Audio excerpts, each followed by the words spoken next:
নমস্কার বন্ধুরা, শুভ সন্ধ্যা। তো শুভ সন্ধ্যা কেন বলছি, কারণ এখন ভিডিওটা আমি স্টার্ট করেছি বিকেল 5টার সময়। তো আমরা নবদ্বীপ ঘুরে আসার পরে যাচ্ছিলাম তোমার গোশালা দেখতে। তো এখন আছে আমরা মায়াপুর ইস্কন মন্দিরের চত্বরের ভিতরে। আজকে আমার একটু গোপী ড্রেস পরার ইচ্ছে ছিল, সেই জন্য গোপী ড্রেস পরেছি। আর এরকমভাবে একটু সেজেছি, তো কেমন লাগছে অবশ্যই একটু কমেন্ট করে জানিও। আর এখানে অনেকেই আমাকে ভালো কমপ্লিমেন্ট দিয়েছে। যখন গোশালা যাচ্ছিলাম তখন পিছন দিক থেকে এই মন্দিরের ভিউটা দেখো, পুরো দেখা যায় আর কত সুন্দর লাগছে। আর সামনে যে লম্বা লাইনটা দেখতে পাচ্ছ, এটা হলো অন্নদান কমপ্লেক্সের। এখানে মায়াপুরের সমস্ত ভক্তদের জন্যই ফ্রিতে প্রসাদ দেওয়া হয় 3 বেলা, সকাল, দুপুর ও রাত্রে।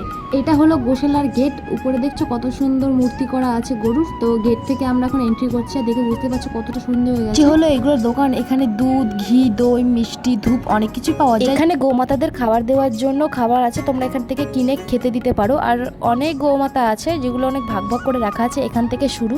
আমি অনেকটাই ভয় ভয় করে এগোচ্ছিলাম, আর আমার ভাই বোনরা বলছিল যে টাচ করতে। তো গোমাতাকে আমি ছুতে পারছিলাম না, মানে এতটা ভয় করছে। চোখগুলো দেখো কত সুন্দর জ্বলছে, কি সুন্দর দেখতে। তারপরে আমরা গোমাতা দর্শন করে সোজা চলে এসেছি নিচে এই ধূপের দোকানে। তোমরা কিছু কেনো আর না কেনো, গোশালা থেকে একটু ধূপ ঘি অবশ্যই কিনে বাড়িতে নিয়ে আসো, টাকা করে প্যাকেট।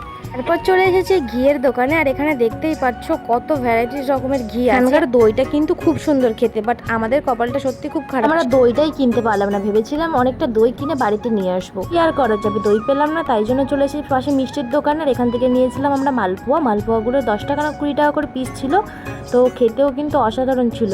মালপোয়াটা দেখছো তো, বেশ বড় সাইজের। নতুন অনেক ভিডিও পেতে চ্যানেলটি অবশ্যই সাবস্ক্রাইব করে রাখবেন। আর ভিডিওটি কেমন লাগলো অবশ্যই কমেন্ট করে জানাবে। দেখা হচ্ছে পরের ব্লগে। টাটা।